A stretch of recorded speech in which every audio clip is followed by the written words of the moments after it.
I wanted to share a quick story about how I actually strategically got to one of the biggest influencers in my industry and how you can use these strategies as well. But we're going to do it in the form of a bedtime story because it's a late night scope. So here's the deal. Many of you may know me as a guy that is on the Today Show. And so I do a lot of segments. It is such attention to detail. I do a lot of segments that involve myself and Matt Lauer and Al and Willie, Natalie, the whole crew. But as you can see, I do quite a few segments with Matt. And the whole point is when you're trying to connect to people that are major influencers in your business or in your passion or in your job or in your career, and these people are hard to get connected to, right? They're hard. Thank you. I love that too. Thank you so much. I love that you love it. Conqueror Fit. They're hard to reach. Not everybody is reachable, and not everybody wants to be reached. But these people, if you can reach them, can really make a big difference in your life. So here's the little bit of the story on how I was able to get Matt Lauer to answer 3 very important questions for me. It was September 2 years ago, and I was already on the Today Show. I had been appearing on the Today Show for about, at that point, 2 years. And I said to myself, Mario, you got to figure out how you can get. I was on maybe like once a month at that time. This is going back maybe 4 years ago. I was on like once a month. And I was like, Mario, you got to figure out how you can get more frequency. Like the producers here seem to like you. Everyone seems to, see that you got the work ethic, that you're really putting in the work, that you're really putting in the grind, and you're really putting in the hustle. But you don't know anybody. You're coming into New York from Baltimore once, maybe twice a month. You're not really spending any time to build any connections because you don't live in New York, or live in New Jersey, so you're not connecting with these people on a regular basis. You're kind of just being called in, almost like second string team. Like they got their top 5, right? They got like Natalie Morales, Matt Lauer, Willie Geist, Al Roker, Savannah. They got their top 5 on what they're doing, right? And so then it's, we got to do a tech segment. Let's call Mario. And so it was always kind of like this feeling of you were with the family, but not completely with the family. This is pre-Carson. Actually. This is before Carson Daly got that particular role. Before the social media, before the Orange Room even kicked off. So I'm on the Today Show doing my thing, like the redheaded stepchild. Yeah, exactly. It's you just kind of feel like you're not fully connected with the team. And some of you may be able to relate to this. Maybe you feel like you dip in and out of, or someone calls on you to request you for your expertise, but you haven't really built that relationship with them that you would like to build or you would like to have. Or maybe there's somebody that would really be impactful to your career or to your passion or to your desires, and you can get around them or get near them, but you can't seem to break through. You can't seem to really become family. You can't seem to really connect in a meaningful way. And so that's what I was struggling with, and I see that a lot of you are struggling with that as well. It's hard, especially when you got some value that you're bringing to the table, and that you have something that is significant. When you have potential and you can't get in, when you have the right intent and you can't get in, when you have the right purpose and people kind of just like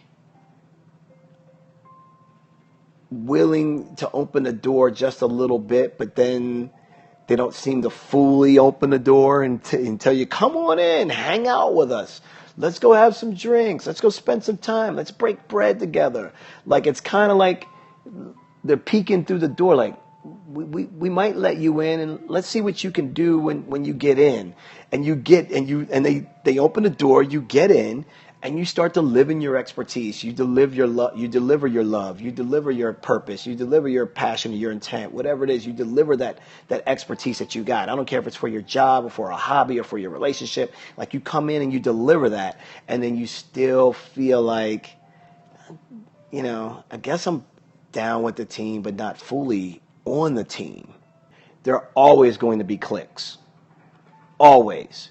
Everybody's got cliques. Everybody has groups, whether they intend to or not. As human beings, you have a level of comfort. Some people have more comfort with strangers than others. Some people have more reason to defend what they think they've earned more than others. Some people feel like they need to see you prove yourself before they're willing to put themselves on the line for you. So there's a lot of factors beyond just good old boy network or beyond just someone's cliquish. There could be a lot of other personality things, variables, things that they learned when they were raised and were growing up that you can't control. So there are always going to be those roadblocks. The question is, how do you navigate around them? I want people to really understand, like, if you're going through that right now, know that it's not probably you. Know that it's not probably you. The best thing to do is to give it to God, Mario, Fred. Yep, you're right. Yep. I'm glad you guys are liking what's going on here, because this is truth. This is truth coming straight from me. This is straight from my experiences. And it's also because I've been a freelancer for most of my life. And when you're a freelancer for most of your life, you're never quite on the team. You're always contracted to do a thing. And you got to come in and do that thing and kill it when you do it. And if you can build relationships off of that, consider yourself lucky.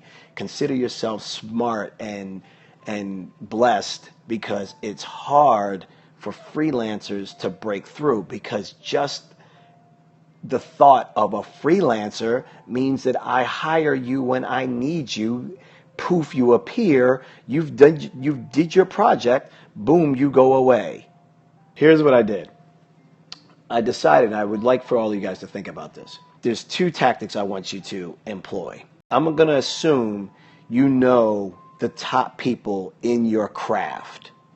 I'm going to assume, thank you, Conqueror Fit, you know people that you want to get access to. If you don't, then we need to take a step back with you, and you need to actually write down 15 names. 15 minimum, because chances are you're only going to get to about 3 of them. 10% rule, maybe 20%. So I need you, if you haven't done this part, you need to write down a targeted list of 15 influencers that can help you grow. Personally, mentally, financially, whatever it is you need help in, if you don't have a targeted list of people, you're not doing your homework. Like, this is easy for you guys to know. If you're a hairstylist, you know, like, there are people at the top of that chain, and then there are people that are more accessible. Have a nice list, but all of them need to be of value. All of them at their level need to be of some value. So that's really tip number one. If you haven't done that already, that's the first thing you need to do. Assuming you know who those 15 influencers are, or 5 or 10. In this case, Matt was one of the influencers on my list. Assuming you have that, then the second step is to go old school. You got to go old school. Here's what I mean. I went old school by actually typing up a physical letter. I typed up a physical letter for Matt. That forced a couple of things to happen. Number one, it forced me to really think about every single word that I wanted him to read.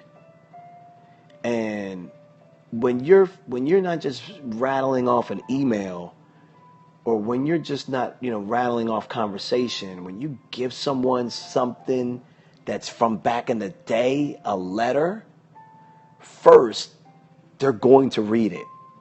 They are absolutely 100% going to read it, because people do not, exactly, Karan, people do not write letters anymore. Nowhere near the degree that they used to in the past. And conversation and relationships get built off of marinating. Conversations and relationships don't get built off of a quick sizzle. Email is a quick sizzle. Writing a letter is marinating. You follow me on this? So I needed a way to get his attention that it's going to marinate, not be a flash in the pan, not be a quick sizzle. So I said, I got to get to this guy. And here's the reason why I had to get to him. I needed to grow on the Today Show. I made it. I busted my tail, did what I needed to do to get onto local television in Baltimore. Did that for years. Before that, radio. And this is while I have a day job. And this is working for free, no pay with these places. Because my whole success track has been from free to fee. That's a different scope for a different day, from free to fee. I need to actually write a book about that. But I did all the hard work and actually got an opportunity to get on the Today Show, right? The producers call me. I go to the Today Show. I get a 2-minute segment, little itty-bitty 2-minute segment. My very first segment was done with Al Roker. I get on with Al Roker, and it was his birthday. I did my homework. I didn't know it was his birthday, but I did my homework. And I talked to one of my other influencers, one of the other 15 people on my list. He ends up telling me the night before, Al Roker's birthday is tomorrow, right? And I'm like, no. And he was like, dude, you totally need to figure out a way to incorporate that into your segment if you can. And I was like, I gotta go. I hung up the phone with him, and the technology that I was doing the thing on actually was something that would read aloud something that I would write down. And it ended up working. I ended up putting this little happy birthday note on my LiveScribe notepad, and then I touched it with the pen, and then we had a little happy birthday song. And that blew the production team away. It blew Al away. Everybody was like, why did you pick the Today Show? Okay, I'll tell you that. Everybody was like, when can you come back on? When can we have you back on? What else can you talk about? What else can you do? So it was this little 2-minute segment to try me out. So then they were like, all right, let's have you come back. And then that was I don't know, a month or so later, I come back. And my point is, I was getting little crumbs for them to test me out. It was like an interview process.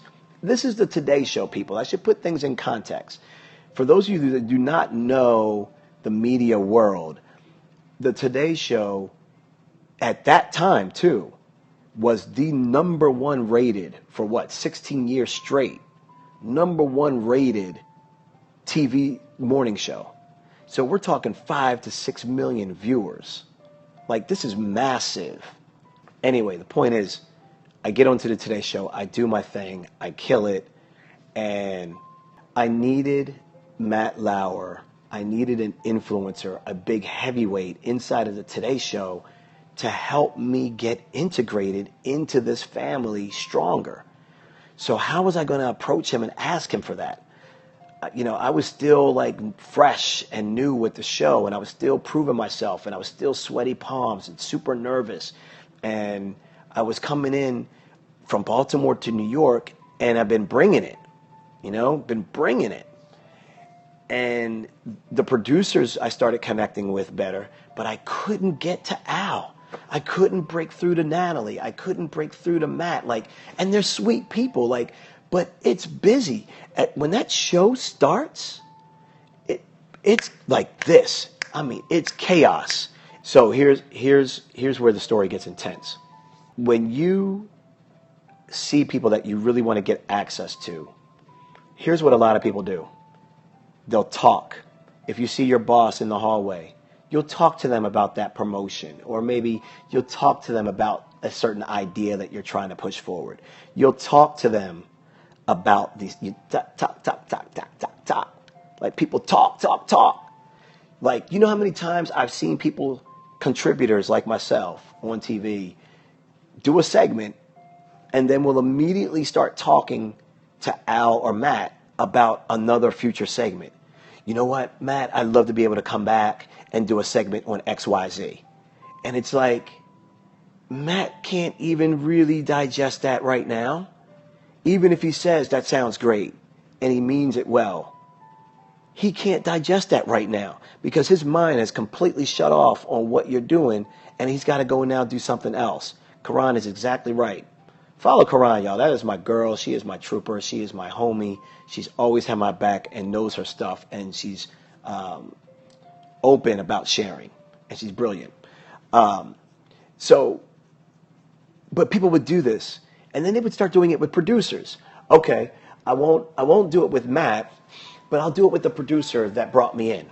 And yes, the producers it's not as chaotic for the producers at the same time that it is for, say, a personality, but it's still chaotic. And so one of my friends, he's like, Mario, how did you get movement? I can't seem to get movement. And I said, let me ask you something. If you're doing, are you right now just constantly talking to the producer, trying to pitch your idea every time you see them? And how often is that? Every once in a while that you're appearing? And he's like, yeah. And so that's why tip number 1 is to write a letter. I'm going to summarize my tips really quick here. Write a letter. Write it. Pay attention to every single word. So the first thing I said was, I got to get to Matt Lauer.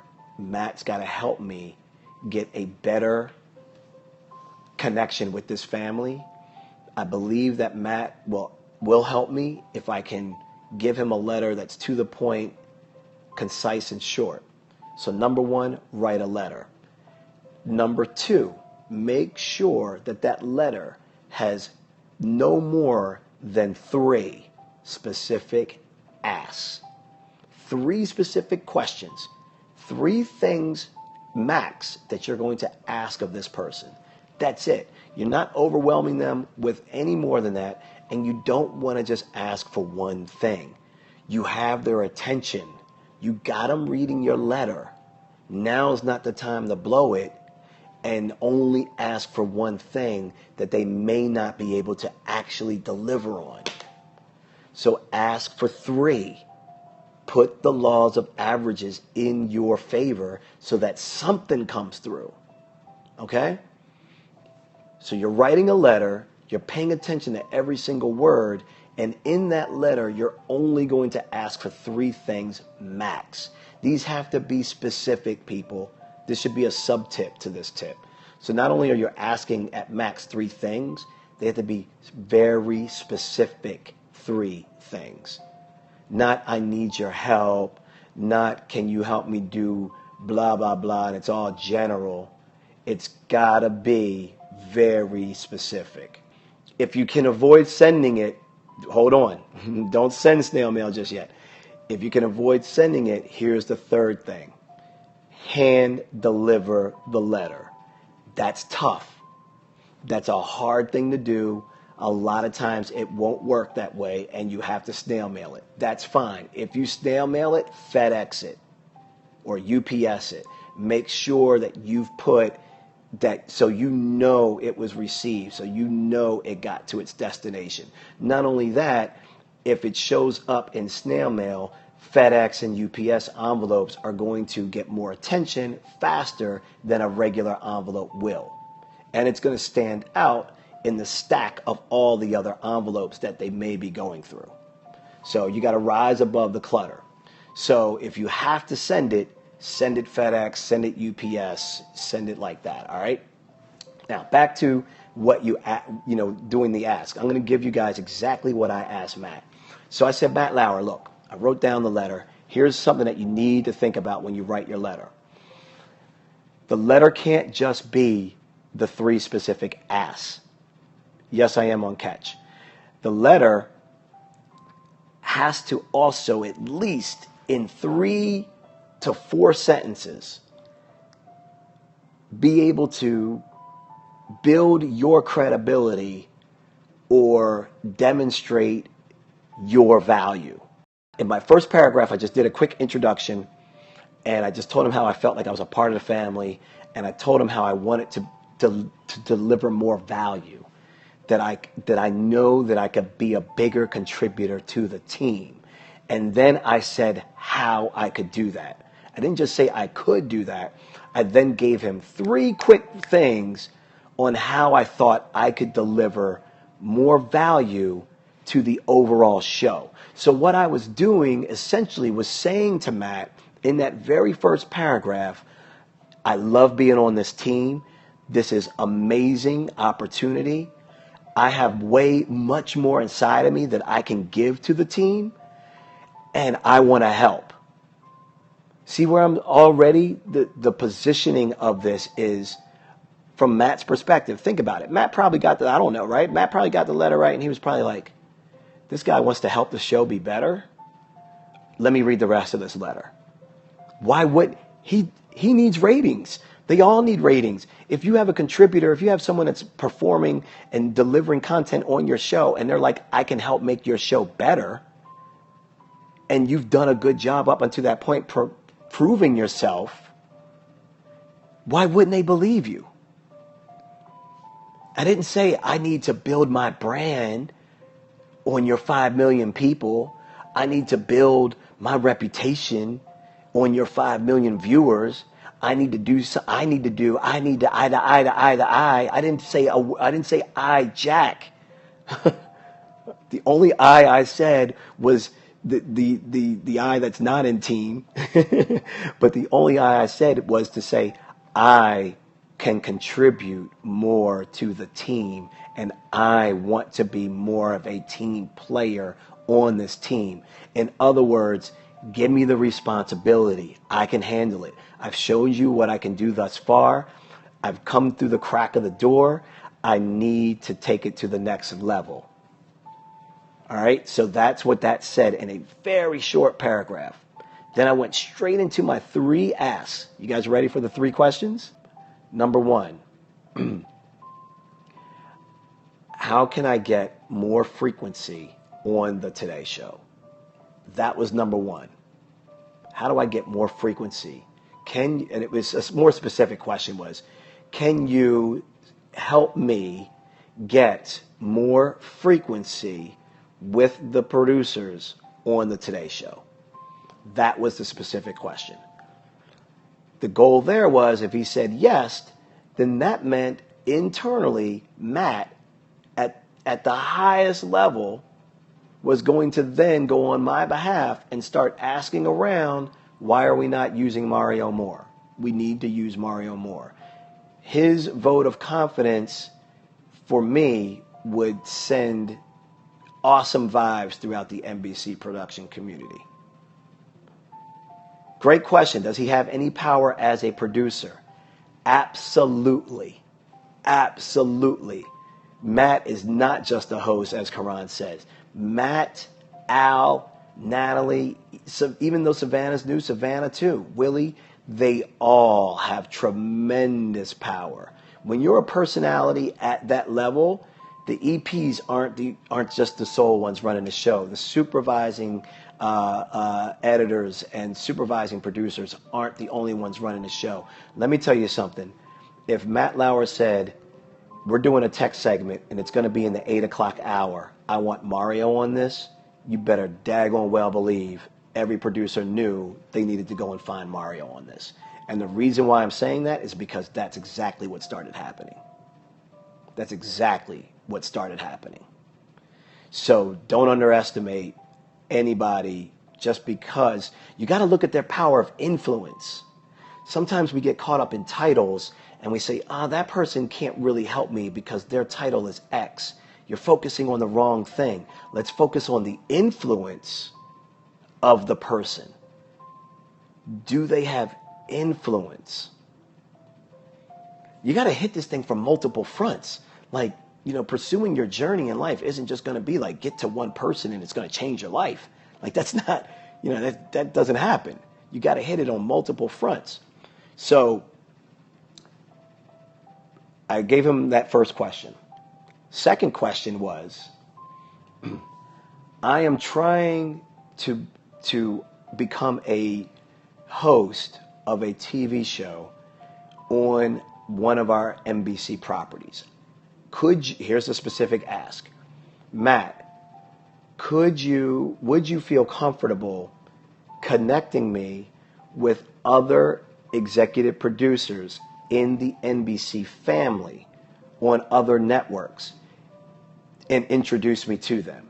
So basically, I was specifically asking him, would he be comfortable introducing me to the executive producer of Access Hollywood, the executive producer of gosh, I'm running. I can't think of all the shows right now, but NBC Universal owns a ton of networks, like a ton of other networks, and so I was basically asking him, would he be comfortable in getting me introduced to people that could change my life if they decided to hire me to do something on their shows.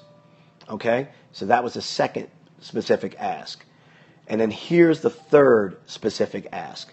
My last one was, and I did my research. I looked up and I was like, who's Matt's lawyer? Who's Matt's agent?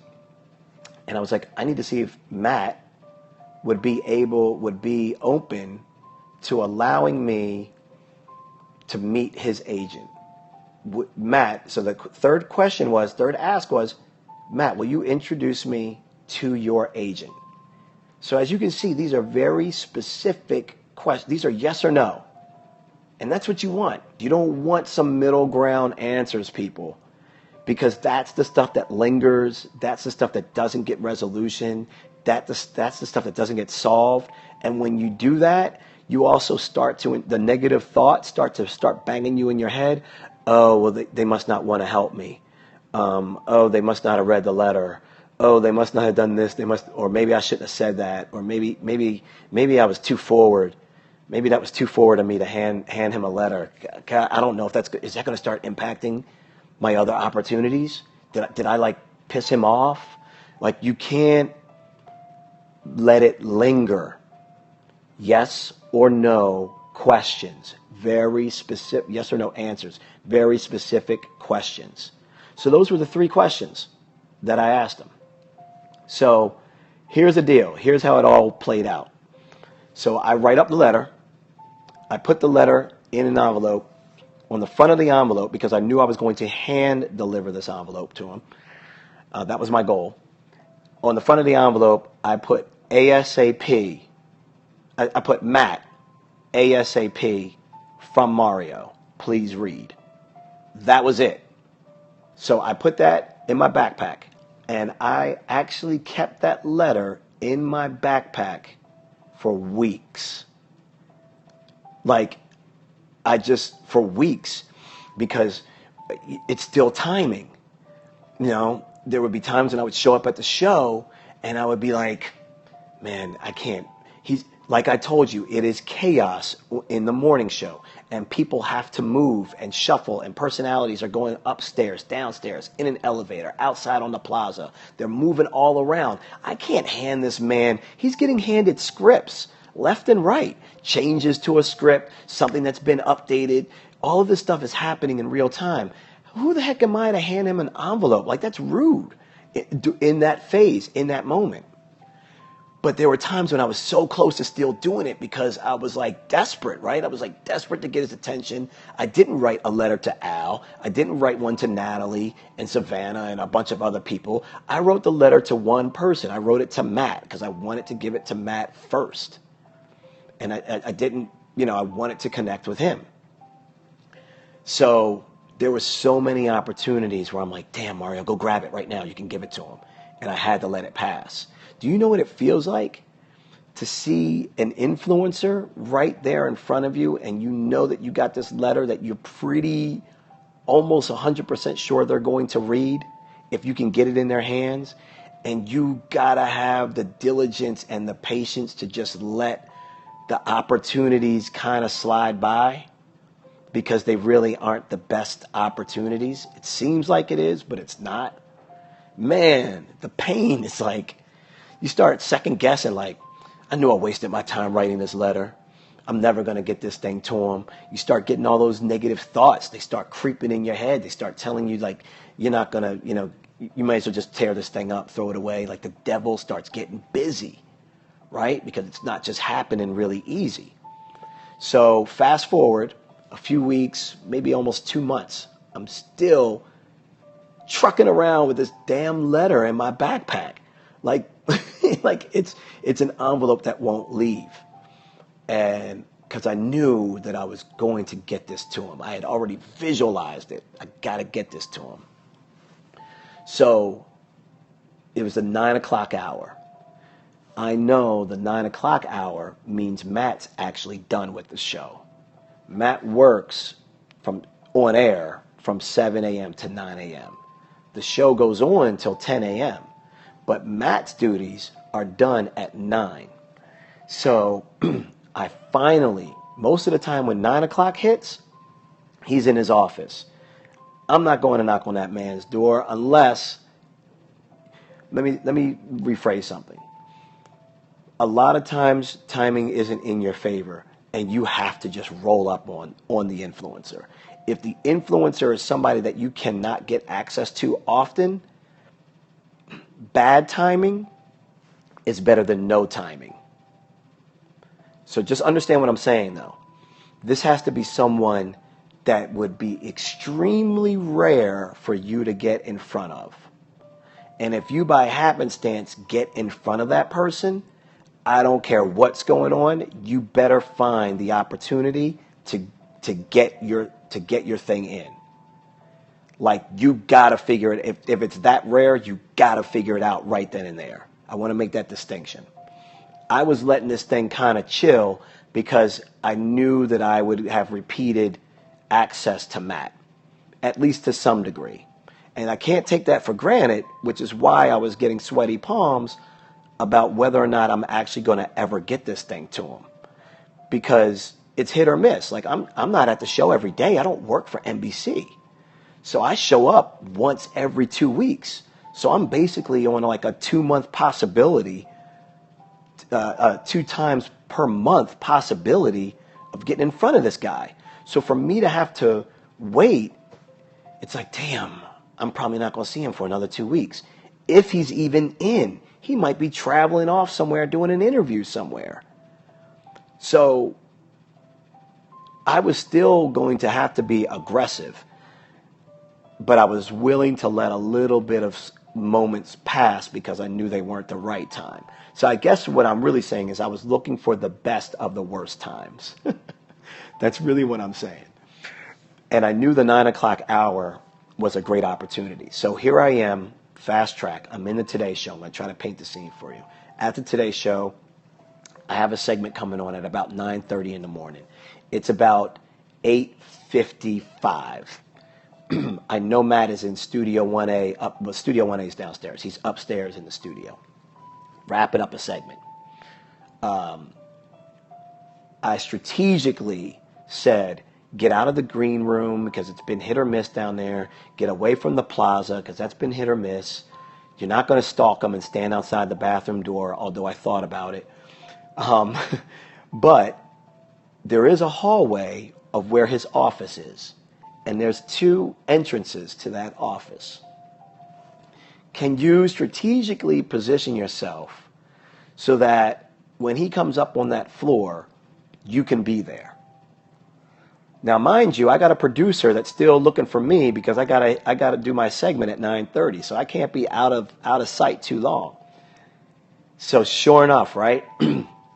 Matt comes out of the door, comes up the steps, boom, he's right there. We lock eyes, and I'm like, this is it. Grab the letter, and I hand it to him. And then, when I handed him the letter, this is important. I didn't hand it to him and let him just take it and pull it away. I handed it to him and held it. Hear what I'm saying? I handed it to him and then held it. So when he put his hands on it and attempted to grab it, he felt resistance. That resistance made him look up and give me attention. When he locked in and he gave me the attention, I said very short few words. This is your moment right here. This is your moment to make sure they're going to read this daggone thing that you have been laboring over for who knows how long. And I said, it would mean, and I said, it would mean the world to me if you could just find a couple of minutes to read this letter. Boom. I was gone. I dropped the mic. I rolled out. It was like, it really had to probably, I'm not trying to sound egotistical, but it really felt like a movie scene. And if I could probably see what the camera showed, his face was probably like, what the hell just happened? He had to kind of be like, no, it wasn't dated. That's a good tip. I could date it. That's a really good tip. That's a nice little subtle tip. But that was it. And that's right. I was sincere and straight to the point. Boom. And really impressed it on him that I really wanted him to read it. Now remember, what did the envelope have? What did the envelope say on the front of it? It said, Matt, ASAP in big letters, please read Mario. For all he knew, I may have been telling him I was leaving the Today Show to go to CBS or to go to ABC. Right? And this is like when I'm like the new freshman on the team and I'm raining threes for the team. Like I'm coming on the show and I'm scoring left and right. Like I'm working my butt off. I'm like not getting any sleep because I want to make sure there's like no detail unturned, no question that none of those personalities could ask me when 4 or 5 or 6 million people are watching, that people wouldn't really believe that what I'm saying on TV is credible and authoritative. Like I took that so damn serious that I just didn't get any rest. Part of it was nervousness, and part of it was just the willingness to be over prepared so that I couldn't get caught off guard. And when you're over prepared, it enables you to relax. And when you can relax, then you can be personable. When you can be personable, your personality, your true self gets to shine. If you're too stuck on memorization, you can't be personable. That same day, I was told, Mario, we want you to stay overnight because we have another segment that we actually just popped up that we want you to do tomorrow. Are you listening to this? So I'm like, all right, fine. I call the wife. I say, hey, honey, are you good? She's like, yep, you got to do this. It's all for the business. Like, keep going. And so I said, all right, cool. So I show up the next morning.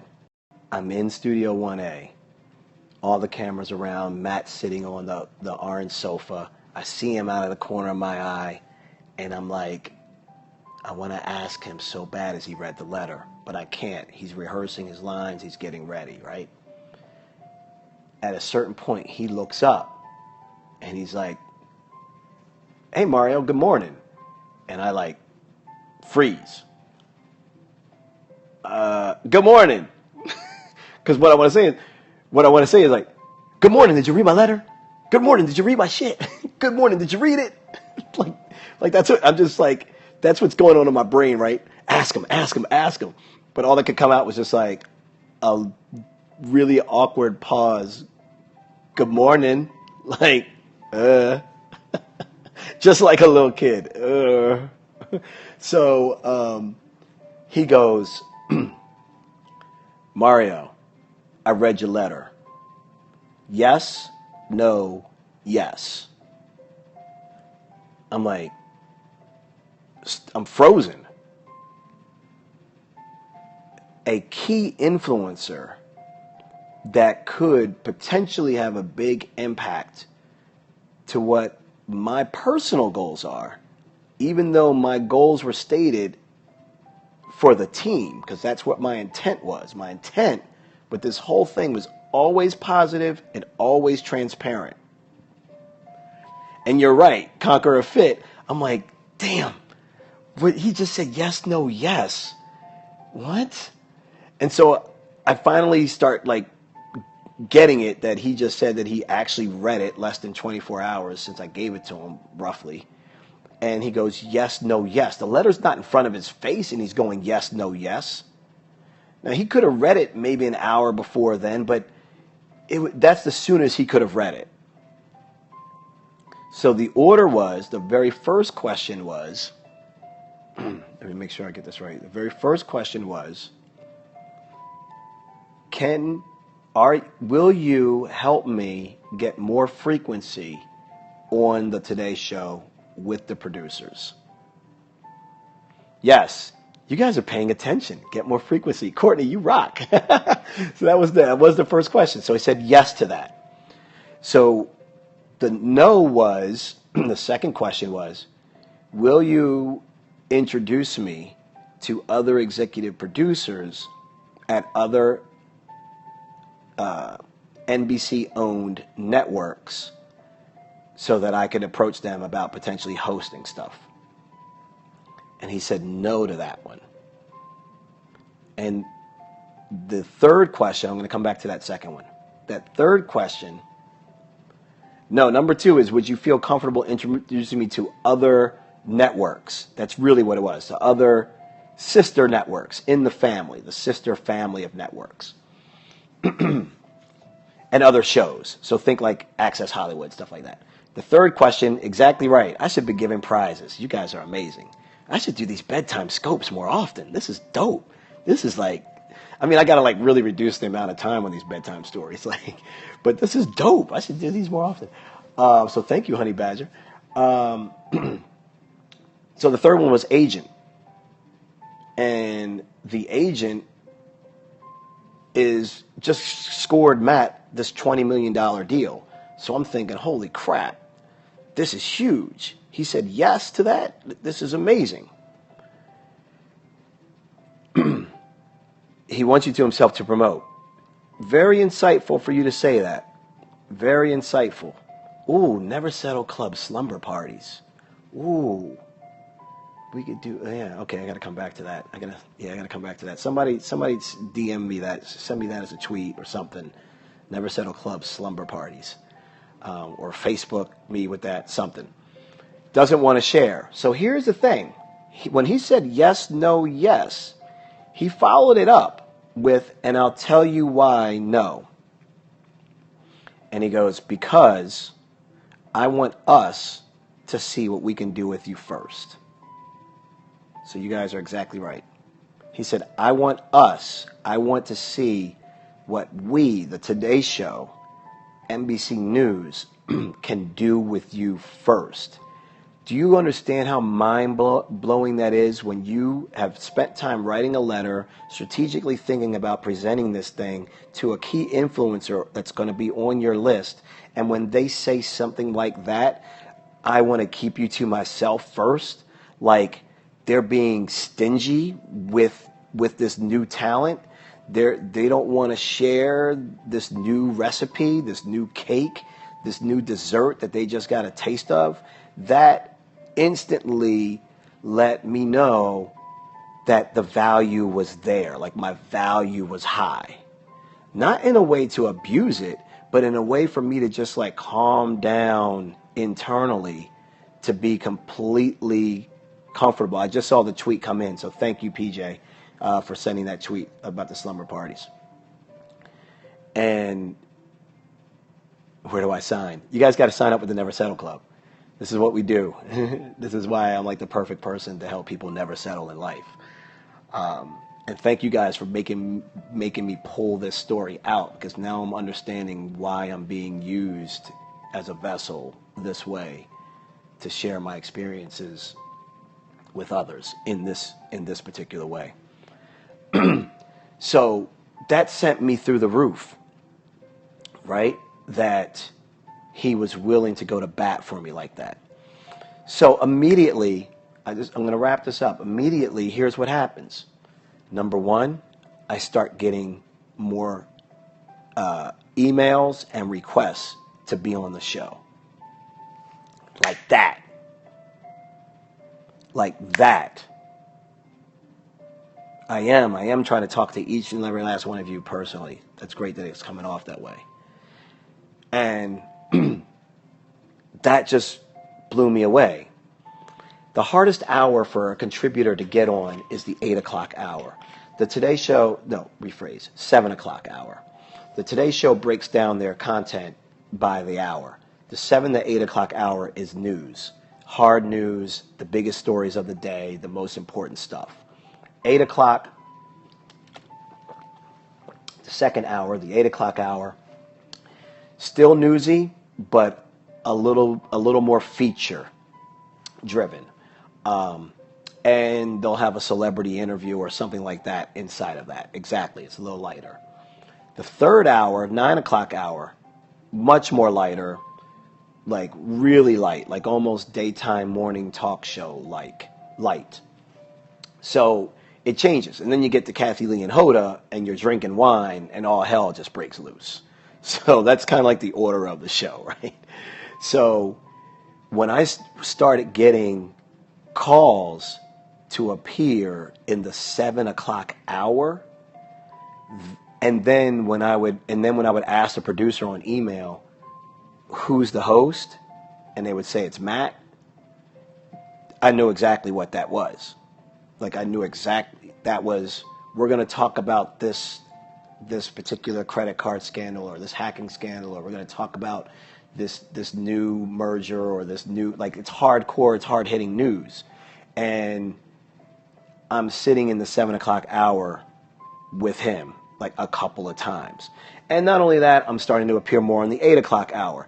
And not only that, now I'm starting to work on the weekends. And then I hit it off with the Weekend EP. God bless her soul. She is she hasn't passed away, but just bless her soul. She is just a most amazing person ever. And Dee Dee took me to new heights. It got to the point, because of this particular move, with just question number one that he's answered. I actually was able to work with Dee Dee on the weekends and get my own segment. So for those of you that are new to me, it just stopped last year because Dee Dee just left. But for about a year and a half, I had my own segment with my own name on the Today Show. Like, that was unheard of for a contributor, someone that's not staff, someone that's a freelancer, to come onto the show.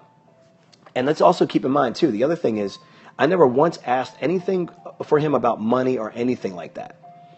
And the interesting thing is, I am one of the very few contributors that actually gets paid to appear to do a segment.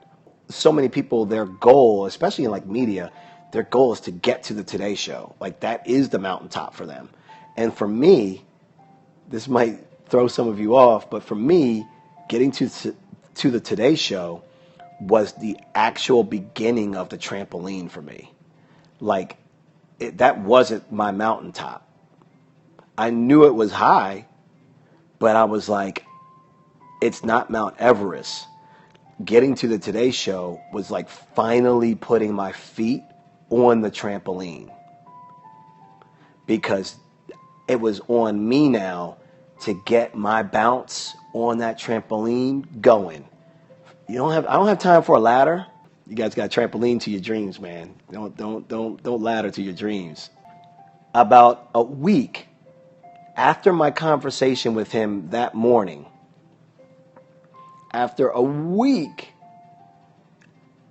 of my conversation and seeing him, and he's saying yes, no, yes to my letter, I'm like, at home, I get this email. Like, what is this email? So I read it. Another producer is asking me to come on to the show. I'm like, absolutely. And I like, do that, right? Then my phone rings. About an hour after that, phone rings. Daggone phone rings, and it shows up unknown number. So I'm like, scam, spam, whatever, right? Internal clock said, answer the phone. I answered the phone, and it's Matt's voice. And I'm like, what is going, like, the whole kitchen I'm in the kitchen, standing, looking at my phone. I remember distinctly the water was still running because I was like cleaning some dishes or something, but the water was running on the faucet. I had the laptop on the dining room table because I just like the kitchen table. I had just responded to the email not too long ago. And the phone rings and it's got unknown number, and I'm about to just bypass it. And then my gut just like nailed me, like God just like straight up hit me on the inside. It was like, I'm trying to send you a lifeline, answer the phone. And I'm like, all right. So I pick up the phone, and God's like, okay, thank you. I can go move on to now saving other people's lives with way more important things that I got to go and focus on. Jeez, Mario. So he's like getting frustrated with me, right?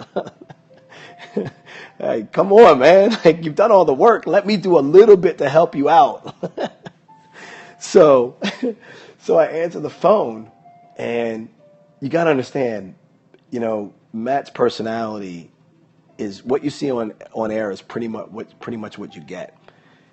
So he's real deal. It's not like a front or anything. And he just says straight up, Mario, it's Matt. Like, that's it. There's like this pause, and I'm like, I know the Matt that I'm hearing, but like, is Matt really calling my cell phone right now? So it's starting to register, and he's like, look, I spoke to my agent. He said he would be more than happy to meet with you. He's going to be in town next week. He's got a book that he's got coming out, and he's going to be on the show.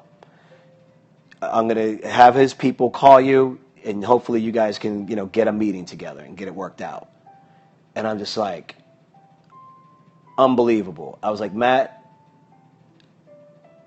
I said, I can't thank you enough, man.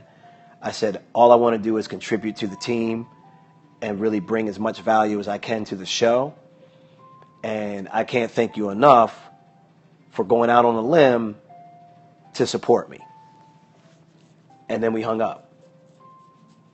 And I never got his number because he hit me with an unknown number. So part of me to this day is like, man, why didn't you let me get your number, man? Like, I still, you know what I mean? Like, one of the other things that shook me to my core, by the way, is if you are out there doing things and you're trying to make some big action happen and you are putting stuff out there, if that unknown number shows up and you are doing action steps, pick it up. Pick it up. Because the other story I have of a friend of mine, more of an associate of mine, almost didn't pick up the phone once, and it was Jay-Z who ended up calling him. So if it shows up unknown numbers and you're not out there hustling on your grind, and you're not out there hustling on your passion, then more than likely it's a telemarketer. Let it go to voicemail. If you're out there hustling, if you're out there putting it out in the universe, what you're trying to accomplish, if you're sending letters to people, if you're hand delivering letters to people, if you are putting it out there of what you're trying to do and where you're trying to go, unknown number shows up, answer it every single time. I don't care if 9 out of 10 of it is telemarketers. It'll take that one time to blow you away. So I meet with the attorney, the agent, the following week. I didn't have to be on the show, so I had to fund my own trip out of my pocket. Hopped on an Amtrak train, met with dude. We go have breakfast at Rock Center Cafe, I think that's what it's called. Rock Center Cafe. It's in the Rockefeller Plaza, like where the ice rink is. And so we're sitting down, the ice rink is out, ice skaters are skating, we're having breakfast. And I whip out my phone, and, after we do all the pleasantries, blah, blah, and I show him the clip and my reel. And the guy says, all right, I get it. I see why Matt wanted me to meet with you. You're clearly talented. I don't know if we have a fit for your area of expertise, but we need to figure out how to work with you to see if we can work together, because you're clearly talented and you should be doing a lot more. And this is a story of my life. Remember the point. We're getting ready to wrap up on a very critical point right here, guys, especially for all of you that have been following this story, because this thing is like a bittersweet ending. Here's a bittersweet ending on this. At the end of the day, it's still all sweet, but it's bittersweet. The agent gasses my head up, tells me all of these wonderful things. We contact each other once or twice after that initial meeting, and then it goes completely silent. Like, I guess he couldn't get things moving, but we didn't get anything moving. And it was, and I checked back in with Matt, and he said, yeah, I'll check back in with him. Matt did finally check back in with him, and he was just like, yeah, right now we just can't seem to kind of get it. We can't figure out how to really use them, which is kind of like, I'm not really buying that answer, And this is why it's bittersweet. Because had I just asked Matt, because I don't have an agent, I am still agentless. That's a whole other Periscope for another day. Why does Mario not have an agent? And the stories that I can tell you of the agent drama that I've gone through, the agent that ripped me off. Yeah, so that's another whole other thing. And people in my business, they all have agents. Like that's how they get like, TV show opportunities, or they get like asked to be in a movie, or they get someone to negotiate them to move to another station or to move into a better category. Like they all have agents, or to get a book deal. Like we've been building our own damn company on our own back with no damn agents. And the people in the media, people like Natalie was just like, I don't know how you like, this is amazing. Like you've done amazing for yourself. And so you wonder why, how come how come I'm supposed to be the never settle guy?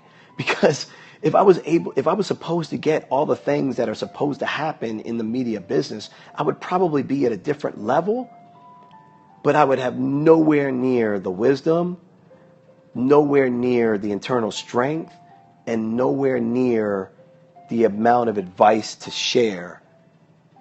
And I couldn't own Never Settle. Like if other people did all the work for me, how is that never settling? Like, don't get me wrong, I still would love to have a great agent because I've been busting my tail for years and we could use a little help, right?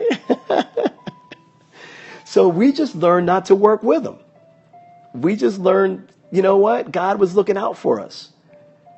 We learned quickly that we're not supposed to have them. I'll never forget meeting the dog whisperer. I met the dog whisperer. I'm going to wrap up my story on why this is bittersweet. Don't let me forget that, the bittersweet thing about this, and the importance of asking 3 questions. So one of my other strategies is whenever I'm on the Today Show and whenever I'm a guest, well, when I was a guest, but now I'm a contributor, whenever I contribute or appear on the air, I don't care what time my segment is, I always try to hang around the whole damn show. Like they'll say, okay, Mario, you're on in the 9 o'clock hour. Your segment comes on at 9:30. So we really would like you to get here about 8:45. We'll get you to makeup, make sure everything is good with makeup, and double check everything with wardrobe. And then we'll go take you up to your section and show you how everything's laid out. We'll make sure everything is right. And then you can chill out for a half hour in the green room, and we'll come and get you when the segment's ready. What does Mario do? You think Mario sits there and waits to show up at 8:45? Nah. You know what time I show up? 7:30. And I'm just there. And people like, the security guard looks down at the list. Your segment's not till 9:30, Mario. And I'm like, yeah, I know. I'm just here early. Just want to make sure I'm here. I get there and I just chill. And this is how I get to start to build relationships with everybody, right? Like all the celebrities that come through, all the different guests that come through, all the different anchors and personalities and staff. So my point is, make yourself be seen and get up early and stay late. And I would do that several times. So one time, and this is part connected to the story, one time I do this, and the dog whisperer is there. This is like 3 years ago, easy, because dog whisperer was still like hot. Like everybody wanted the dog whisperer to come and like coach them on training their dogs. Like from Oprah on down, dog whisperer was the man if you loved your dog. Like you just sat at the TV just watching this guy do his thing. And so I meet him. And I show him my pilot. I show him something I'm working on back then. And he's like, man, this pilot's amazing. He's like, what you're doing with technology for people is the same thing I'm doing for people with dogs. He was like, you're doing the exact same thing. It's just a different tool that you're using. You're teaching people how to use technology to solve problems that are really happening in their life.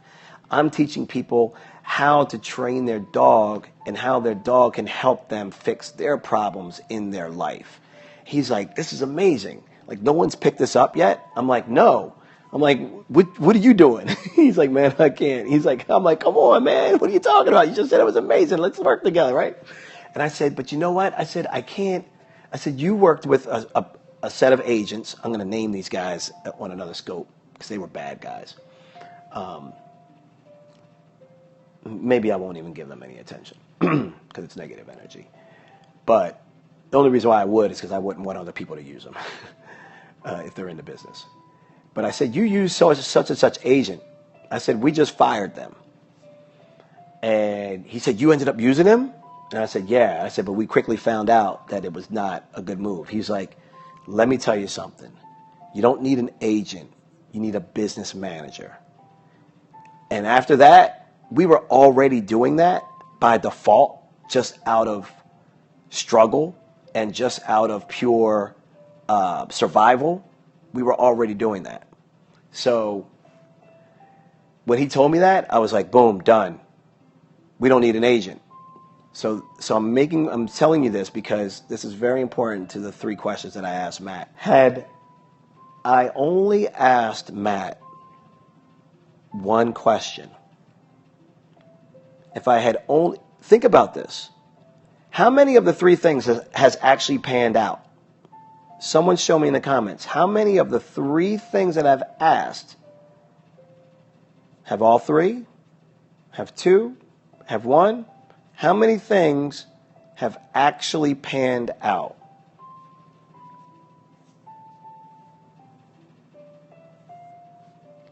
I'm going to let you guys answer. All 3 and more. No, that's not the right answer.